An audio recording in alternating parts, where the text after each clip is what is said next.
A new generation on a wild new frontier, rising into the sky.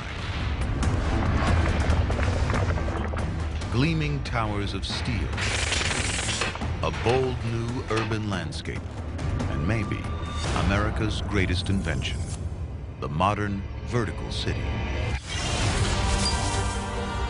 We are pioneers and trailblazers. We fight for freedom.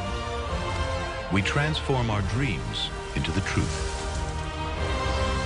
Our struggles will become a nation.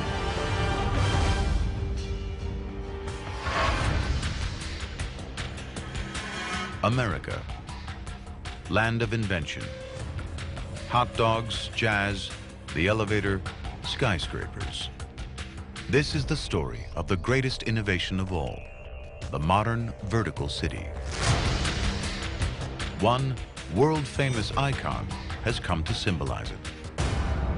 Amazingly, we very nearly didn't have it.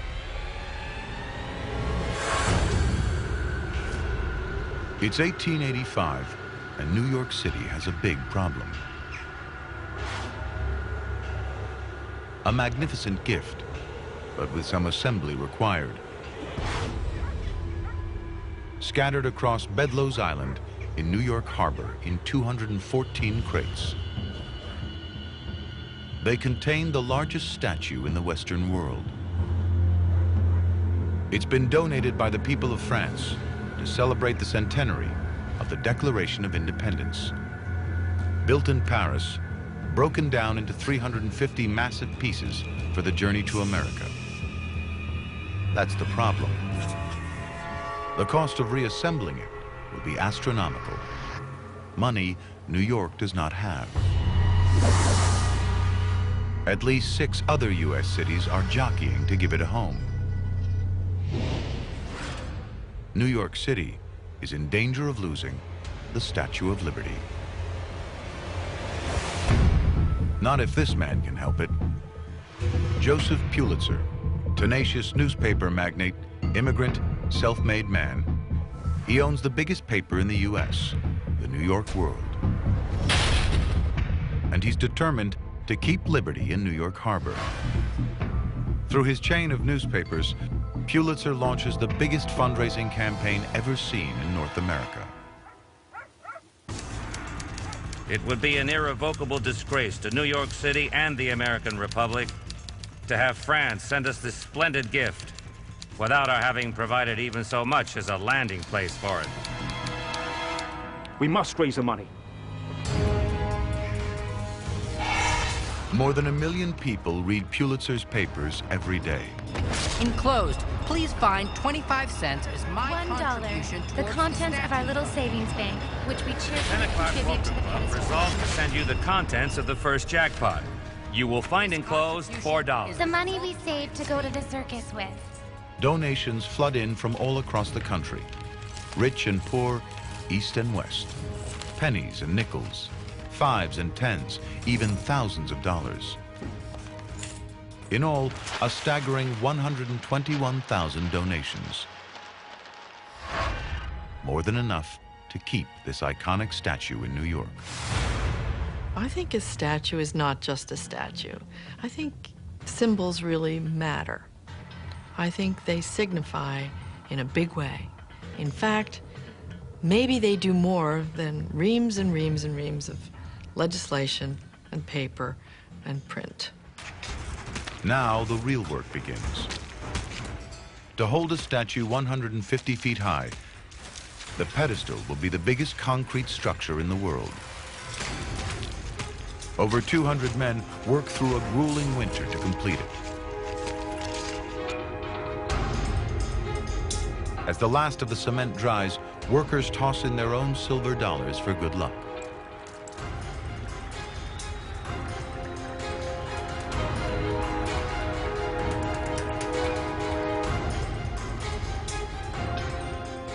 Next, Liberty's enormous iron skeleton.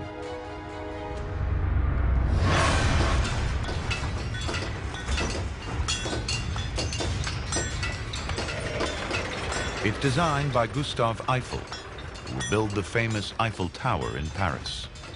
The skeleton is 151 feet tall, and with the pedestal, it's the height of a 30-story office block.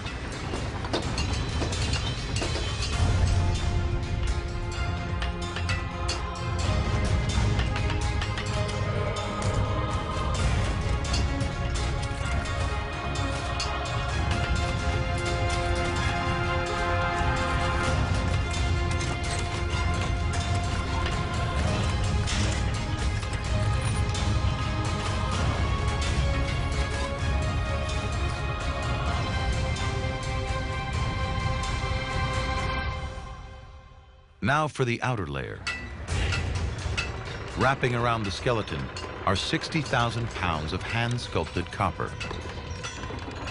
The sandal is 32 times bigger than a human foot, the equivalent of a size 879 shoe.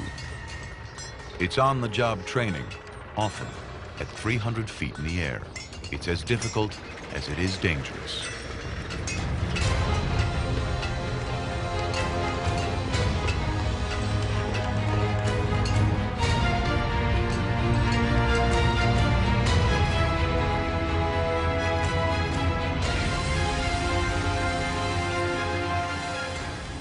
They need to fix 300 pieces of copper shell to the framework with more than 300,000 rivets. Her robes have over 4,000 square yards of copper. Her outstretched arm is 42 feet long. A fingernail weighs 3.5 pounds. The scale of liberty is unimaginable.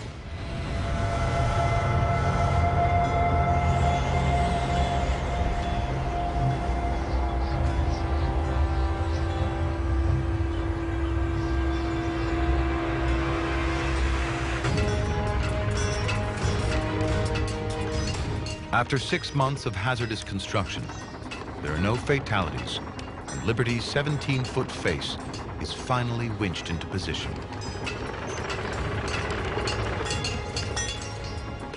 It's bigger than Lincoln's on Mount Rushmore. It's said the sculptor, Frederick August Bartholdi, modeled the face on his own mother.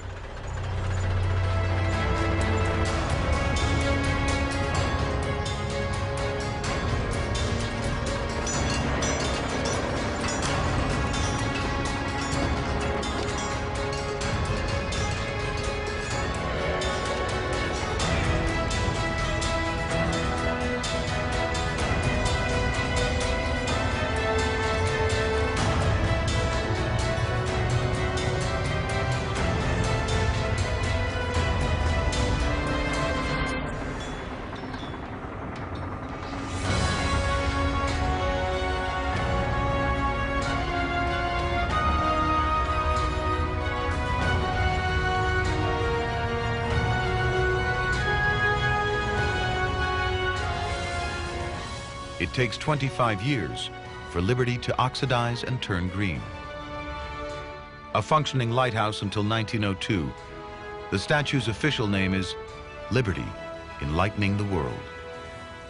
At first, a symbol of the alliance and friendship between France and the 13 colonies in the American Revolution, it will come to represent much more. At the entrance to New York Harbor, the Statue of Liberty becomes a beacon to the world and a welcome to millions. Later, a poem by Emma Lazarus in her base celebrates America as a land of refugees.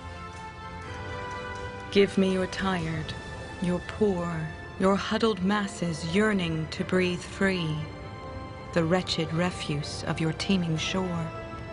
Send these, the homeless, tempest-tossed to me. I lift my lamp beside the golden door. Over the next 2 decades, more than 12 million immigrants passed the Statue of Liberty on their way to Ellis Island, the first stop for most new Americans. Imagine what it took for someone to leave eastern Poland or Lithuania or some village in the mountains of northern Italy and come all the way to this strange place with nothing, Today, more than 100 million Americans can trace their roots back to ancestors who came through Ellis Island. If you go back only 150 years in our 200, almost 50-year history, 95% of the people were not here. There are no roots. They all came from someplace else. So to me, America represents the best of the human spirit. A guidebook prepares arrivals for a new life in a new world. Forget your customs and ideals. Select a goal and pursue it with all your might. You will experience a bad time, but sooner or later, you will achieve your goal. Don't take a moment's rest. Run. And from Ellis Island, they spread out across the continent. For the most part, Irish, Russians, and Italians to big cities, Germans to the Midwest, Scandinavians to farmland. At the dawn of the 20th century, eventually, there will be more Italians in New York than in Rome. From 1880 to 1930, nearly 24 million new immigrants arrive in the U.S. A new era in U.S. history is about to begin. By the early 20th century, new urban megacities around America are bursting to the seams and look to expand in a new direction, up. But building these great towers demands a critical ingredient that's much too expensive: steel. One man will change all that, and with it, the face of America. He'll risk everything and almost lose it all. It's 1872, and Andrew Carnegie, a 5'3" Scottish immigrant iron millionaire, is in Sheffield, England.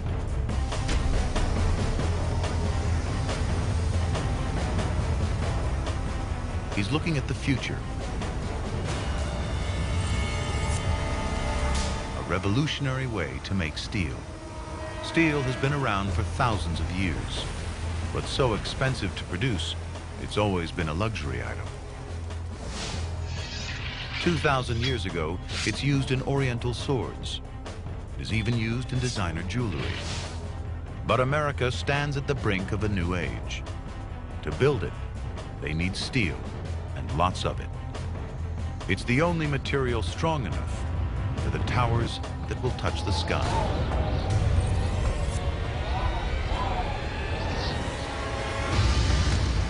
An English bullet maker is showing Carnegie a new but simple method of producing steel. He's stunned. Blast hot air through molten iron.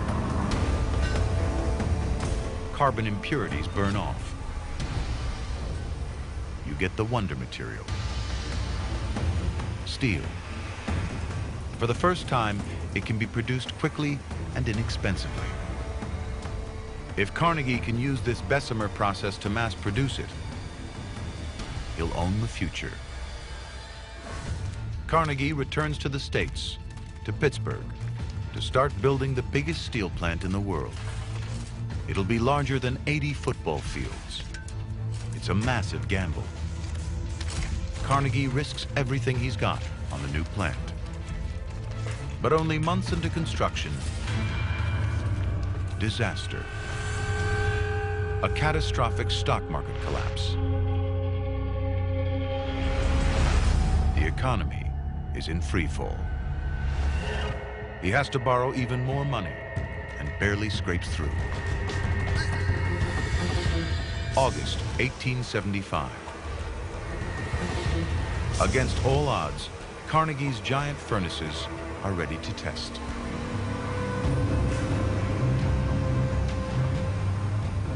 Steel production is phenomenally dangerous. Inside, 5 tons of molten metal.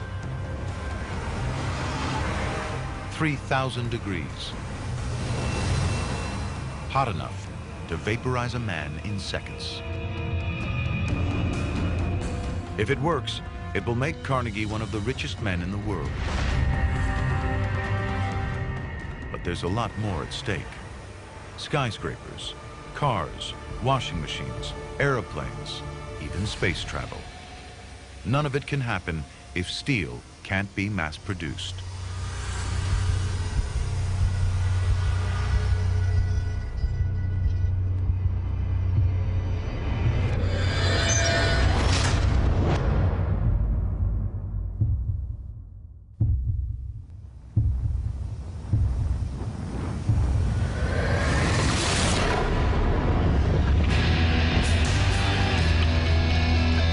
It's a success.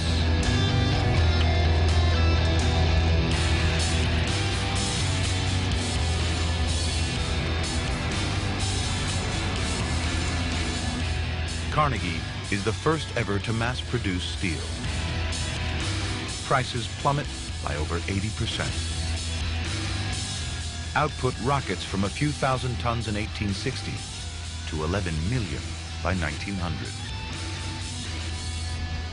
So many American stories of success are diligence, perseverance, but there's an awful lot of luck involved too.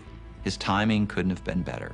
It was steel that built American cities. It was steel that built American railroads. It was steel that built American shipping. By the beginning of the 20th century, he was one of the wealthiest men in America.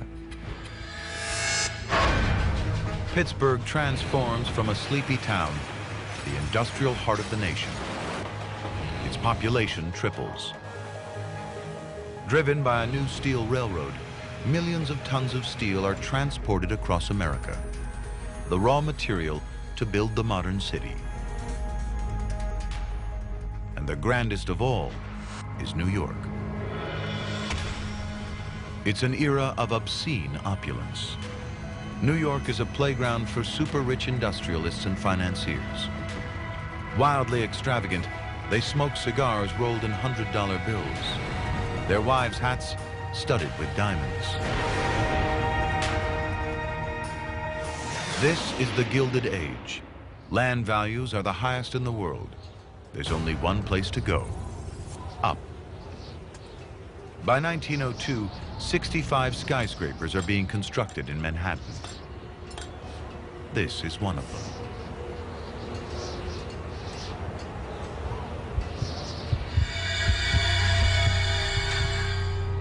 It's called walking the steel.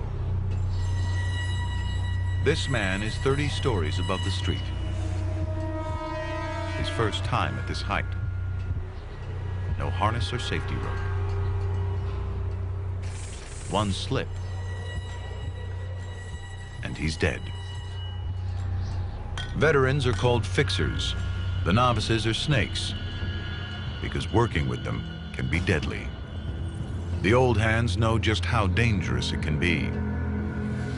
Thing I hate worse than poison is to take on a new man when we're near the top. They all get used to it or get killed.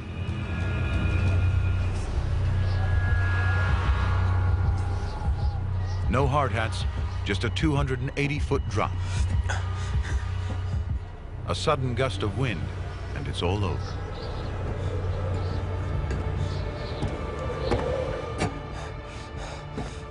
They're up here 8 hours a day. Meals when they can. No bathroom breaks. They're called roughnecks, European immigrants and Mohawk Indians. Many were sailors and bridge workers, so they're used to heights.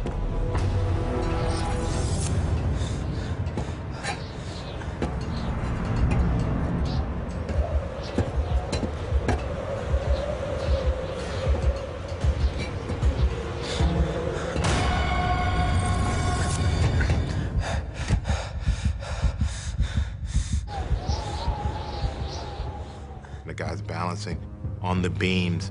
I think it took a lot of bravery. I think it took a lot of skill, a lot of physically challenging. But I also think you had to be a little crazy. The stakes couldn't be higher. It's a risk they are willing to take. The pay is $4 a day, twice the going rate for manual labor. Foreman William Starrett sums up his dangerous job. Building skyscrapers is the nearest peacetime equivalent of war. Even to the occasional grim reality of an accident or a maimed body, even death, remind us that we are fighting a war of construction against the forces of nature. He makes it. Many aren't so lucky. 2 roughnecks out of 5 die or are disabled on the job. Whether it's a builder or an architect or whatever, whoever had the imagination to design and build some of the great structures of New York, I'm inspired by. In 1902, in New York, this is what the future looks like. The Flatiron Building. Its triangular footprint determined by the intersection of 3 streets, not 2. The steel frame means the outside can be hung in sections like a suit of clothes. Now the walls don't take the weight, the steel does.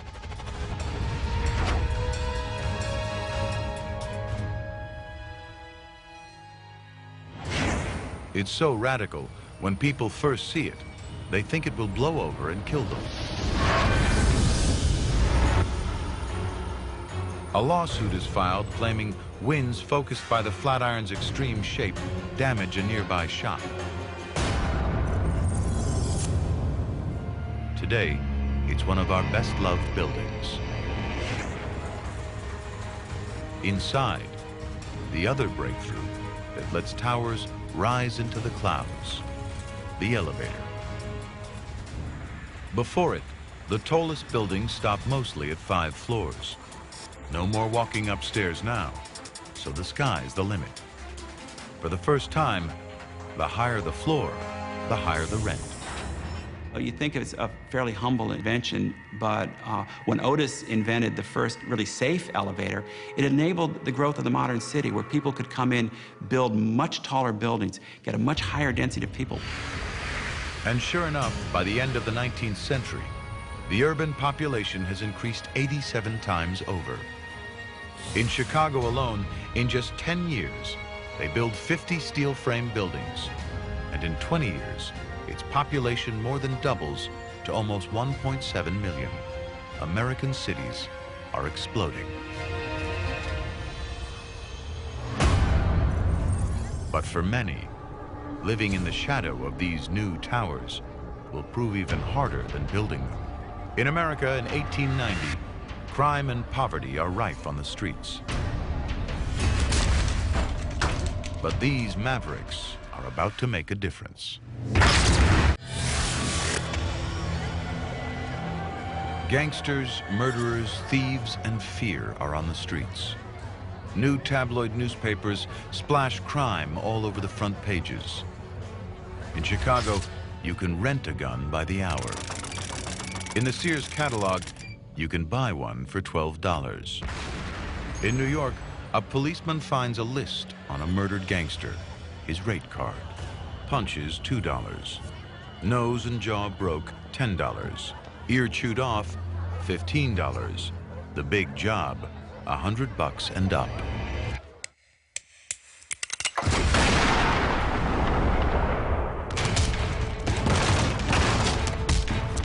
Detective Bureau Chief Thomas Burns, a man who follows his own set of rules. He's shrewd. And he's very tough. Among his methods is a technique his detectives call the 3rd degree. 1st degree, persuasion. 2nd degree, intimidation. 3rd degree, pain.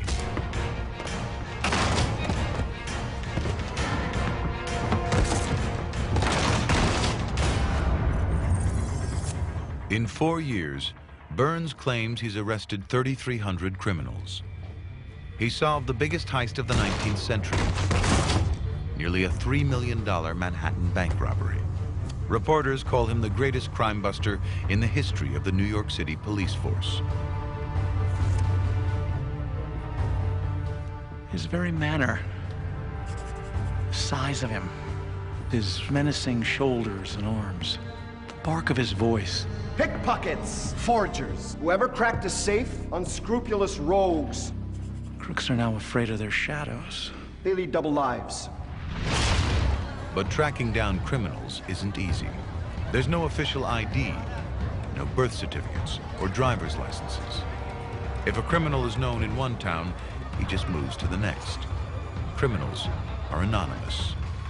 Burns is tackling this problem head-on and bringing police work into a new age.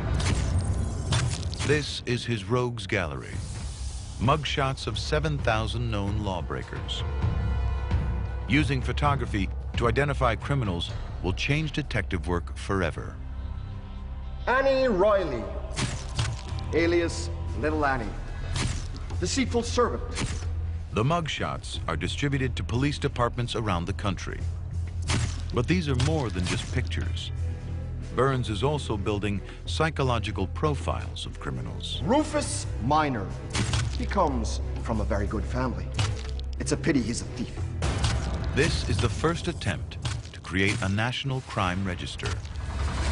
A city as diverse as ours is going to have a significant crime problem that you've got to be on top of. Even today, mugshots still catch criminals. 12 million are taken every year nationwide. That's more than the entire population of Ohio. And it all began with the Rogues Gallery over 120 years ago. Any questions? But crime isn't the only problem plaguing urban streets. In many cities, slums are reaching epidemic proportions. Multiple families crammed into one small room. Human waste pours into the streets, alleys, and open courtyards. People were crowded in. There were windowless tenements. Sometimes you had no internal plumbing, just privies in the basement, in the backyard. And the Lower East Side during these years was the single most crowded place in the entire world. Jacob Riis, Danish immigrant, crime reporter, photographer. He gets leads for stories from Chief Inspector Burns. Now, he's about to expose the hell of tenements. Jacob Riis knows what it's like to be poor. 15 years ago, he lost his job in a stock market crash. It's midnight, but Riis has a new technology that will change the public perception of poverty forever. An explosive powder that produces enough light to photograph in the dark.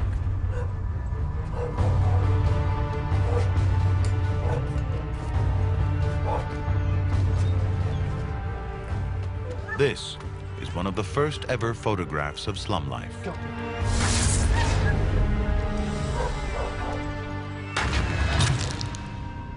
It shocks millions. Ladies and gentlemen, my name is Jacob A. Riis, and this is how the other half live and die in New York City.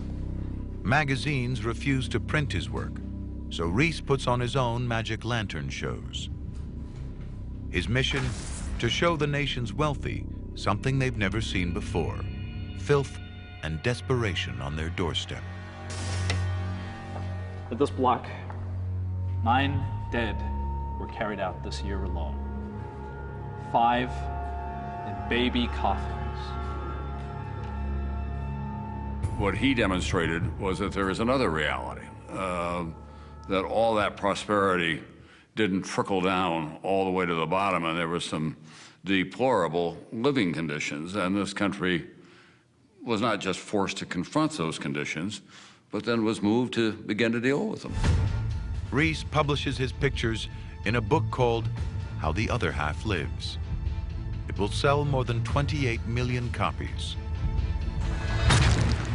Within 2 decades, the worst of New York's slums are torn down.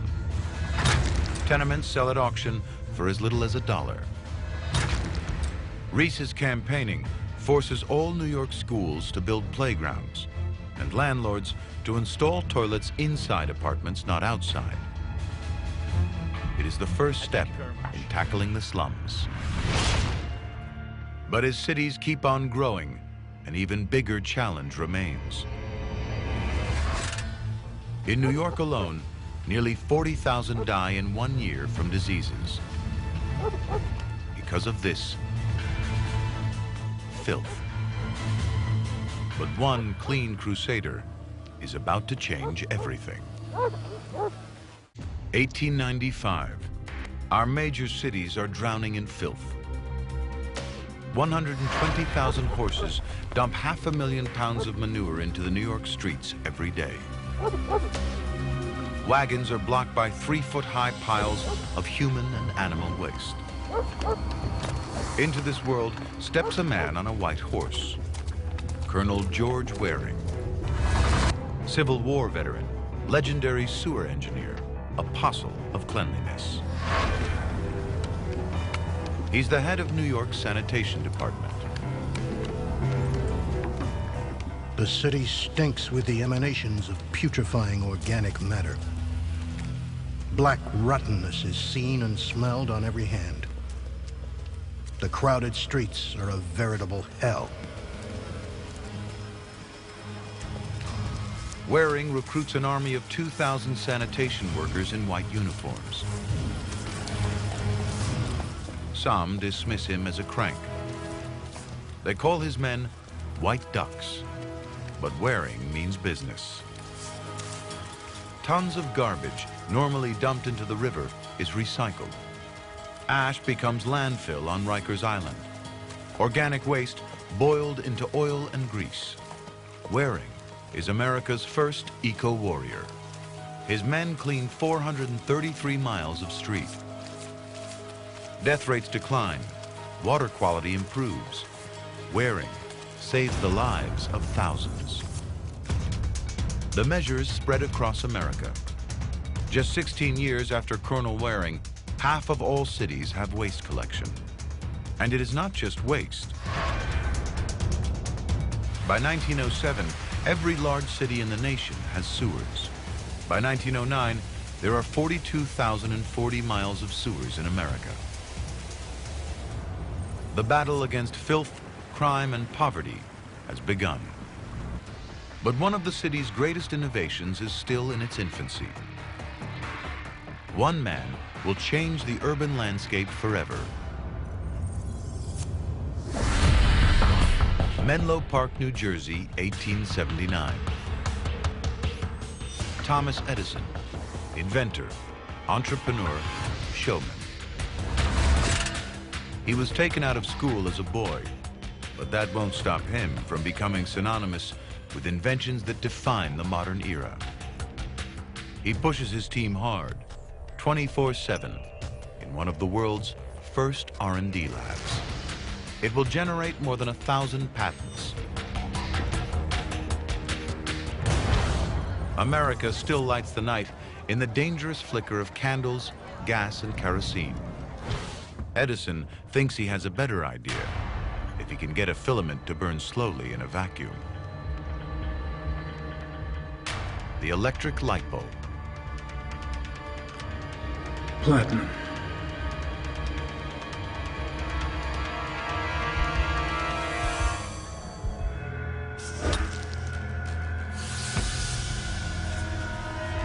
Edison locks himself in his lab, doesn't sleep for days. The stakes are high. His backers have sunk $130,000 into his research, millions in today's money. He claimed to have gone through 6,000 materials from the plant world alone in his search for the perfect filament. Torrid lamp jack.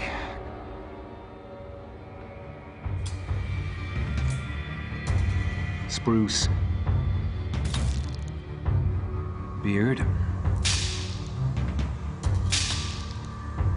Fish line. Thread. Teak. Boxwood.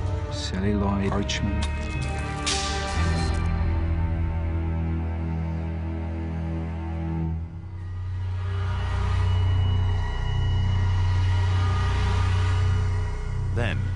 something extraordinary happens.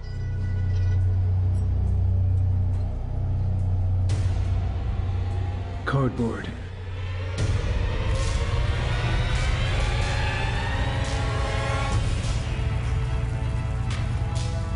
A piece of carbonized cardboard burns for 300 hours. It's going to change the way people live forever. What Edison does is nothing less than to banish the darkness. Now think of the meaning of that. Think of what that means to daily life. New Year's Eve, 1879. Edison shows off his new invention. Thousands of people flock to his lab to see the future take shape. The Pennsylvania Railroad arranges special trains to accommodate the crowds. When Thomas Edison invented that light bulb, that electric light bulb, how magical that must have been. You know, to sit there and just all of a sudden, like without a match, or without kerosene or gas, and just flip a switch and light. In just 2 years, Edison builds more than 5,000 power plants, generating electricity for cities like New York, Boston, Chicago, Detroit, St. Louis, and New Orleans. Over the next 5 years, he builds over 127,000 more. By 1902, 18 million light bulbs are in use. The impact is massive. Sports, entertainment, factories, stores, all can now operate at night.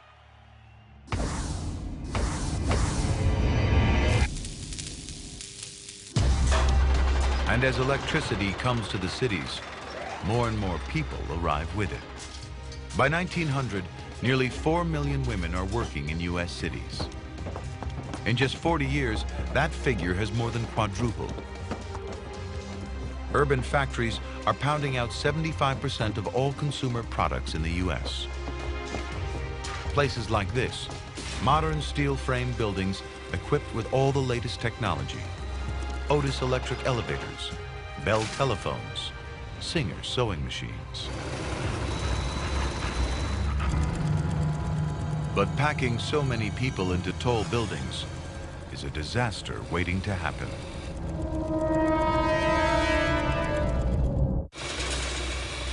The United States is hurtling into the modern age, symbolized by megacities rising up all across the continent.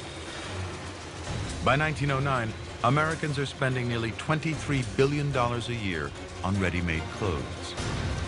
This factory is producing 12,000 garments a week, known as shirtwaists. They're the latest fashion for the working woman.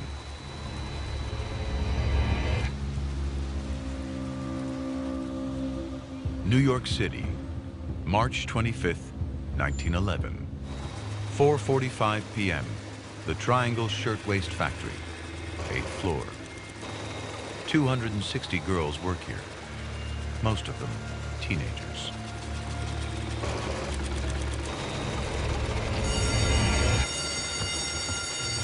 Someone, we don't know who, tosses a match or maybe a cigarette into the scrap bin.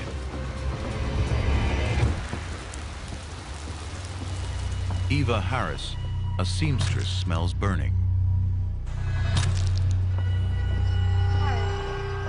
There's a fire, Mr. Bernstein. Production manager Samuel Bernstein grabs one of the 3 fire pails. But the fire is already spreading. There's a mad dash for the exit, but it is too narrow. Only one at a time can pass through. It's been designed that way so their bags can be checked for stolen fabric. There's a fire hose, but it's not working. No water! The only way to warm the floors above is through the switchboard 2 floors up on the 10th floor. Hello, switchboard. 10th floor. Fire! There's a fire! Put me through to the 9th floor. She drops the phone and runs to get help. The message never reaches the 9th floor. Samuel Bernstein races up the main stairs to help the 160 workers trapped there. But blocking the front door, there's a barrel of motor oil.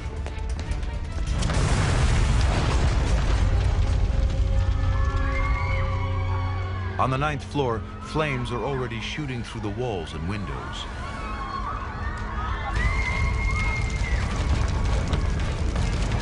The girls on 9 rush to the fire escape, but it's locked.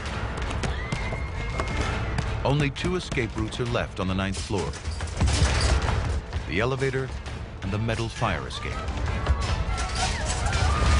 Kate Weiner makes it to the elevator door, but she's lost her sister. Everyone was knocking and crying for the elevator to come up. Suddenly, the elevator came, and the girls rushed in. I was searching for my sister Rose, but I couldn't find her. The flames were coming toward me, and I was being left behind. I felt the elevator was leaving the 9th floor for the last time. She's the last person to get to the last elevator.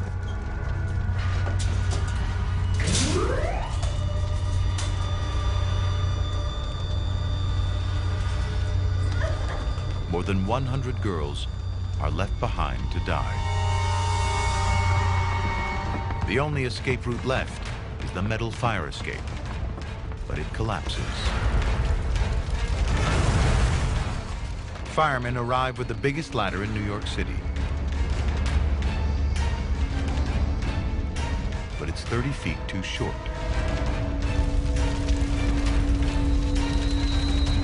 At 4:58 p.m. The girls trapped on the 9th floor are out of options.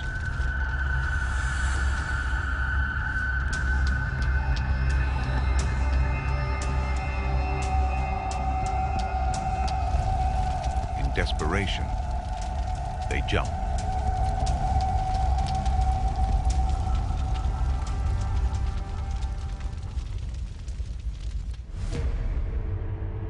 At 5:15 p.m.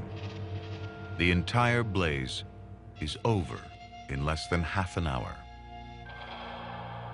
146 people die in the Triangle Shirtwaist Factory fire. There's a trial, but the owners walk free. It remains the deadliest workplace disaster in New York City history until September 11th, 2001. But some good does come out of it. This dramatic tragedy sparks a wave of reform. So you begin to get new restrictions and a new conversation about what to do to prevent this kind of tragedy from happening. But it did not stop, of course, that tragedy itself. Unions force management to take responsibility for the lives of their workers. The Life Safety Code, now used in all 50 states, is a direct result of this fire. It's why doors now open outwards in public buildings. Why automatic sprinkler systems or multiple exits are now the law. The U.S. and the modern city grew up together. Typically new, enormous, and fast-paced, the megacity is one of America's greatest inventions.